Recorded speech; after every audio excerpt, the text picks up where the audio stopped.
Today, we're diving into a story that it pushes the absolute limits of what we think is humanly possible, and it completely redefines the idea of corporate culture.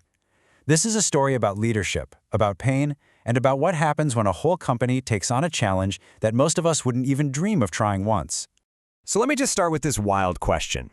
Imagine your boss calls a company-wide meeting and says, "All right, team, we're all going to run a marathon." Crazy, right? But then, to prove a point, he decides he's not just running one with you. No. He's running 3 of them, on 3 different continents, all in 1 week. I mean, it sounds completely insane, doesn't it? Like a leadership stunt gone way, way too far. Well, for one company, this was very, very real. So what on earth would possess someone to even think of doing this? I mean, this is not your average team-building retreat with trust falls and a nice lunch. To really get the why behind it, you first have to understand the massive scale of this challenge. This was designed to be almost impossible. First, let's talk about the leader's personal promise. We're not talking about one tough race. We are talking about 3 full marathons. That is an absolutely staggering 78.6 miles, or for our metric friends, 126.6 kilometers of running. And if that wasn't enough, just add in the logistical nightmare. These races weren't back-to-back in the same place. Oh no. They were on 3 different continents: Los Angeles, London, and then Cape Town. Each one with its own climate, its own brutal terrain, and its own special kind of jet lag.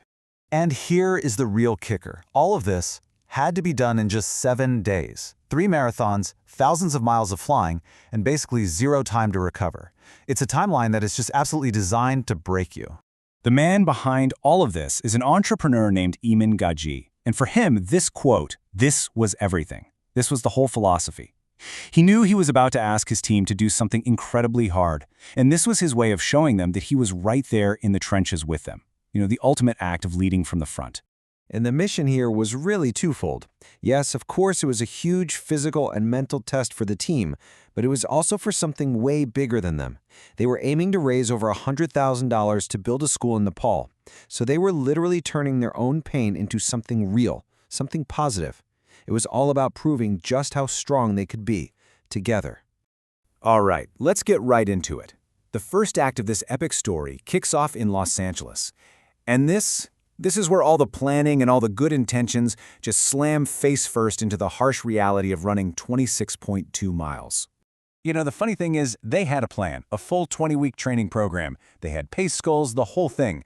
But real life happened. The pressures of running a company just took over. And when one team member was asked if they trained, the answer was just a blunt, "No, not really. We got busy."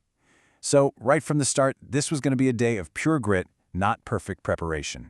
For Eamon, the leader, the physical price was immediate and it was steep.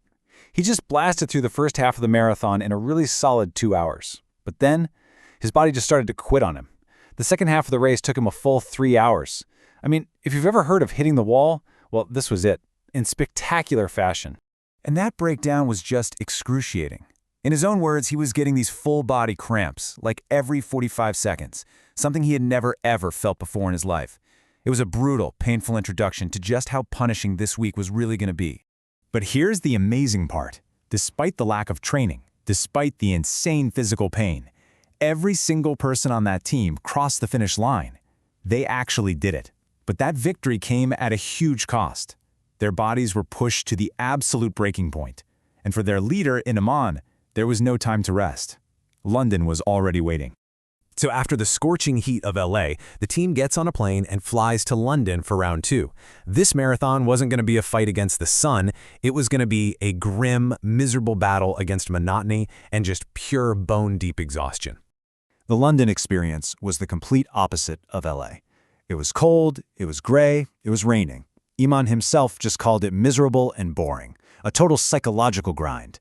And this is that really tough middle part of any huge challenge, right? The initial excitement is gone, and the end feels impossibly far away. This is a test of will, not just strength. And it was right there in that miserable grind that the whole point of the challenge really started to change. All those books on leadership theory, this is where that stuff gets tested in the real world. The goal wasn't about a personal best anymore. It wasn't about an impressive time. It was about something way, way more important.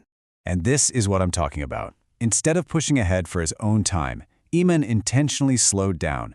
He stayed back to run with the slowest members of his team. His race became their race. His mission was now just to make sure every single one of them got through it. It was this powerful, unspoken statement: we finish this together, or we don't finish at all. So they survived the physical burnout in LA. They endured the mental grind in London. 2 marathons down, 1 to go. But the final challenge, waiting for them in Cape Town, was specifically engineered to be the hardest of them all. This was the final boss, and it was designed to find their breaking point. And that brings us to the grand finale in Cape Town, South Africa. If LA was a test of the body and London was a test of the mind, well, Cape Town was a straight-up battle against the raw, unforgiving power of nature. This course was just a monster. They were dealing with these savage mountain hills, intense dehydrating heat, and a wind so strong that Iman said it literally felt like you were running as hard as you could, but staying in the exact same spot. It was like the worst parts of the first 2 races all got combined and turned up to 11. And this brutal course just pushed people beyond their limits. One team member actually quit.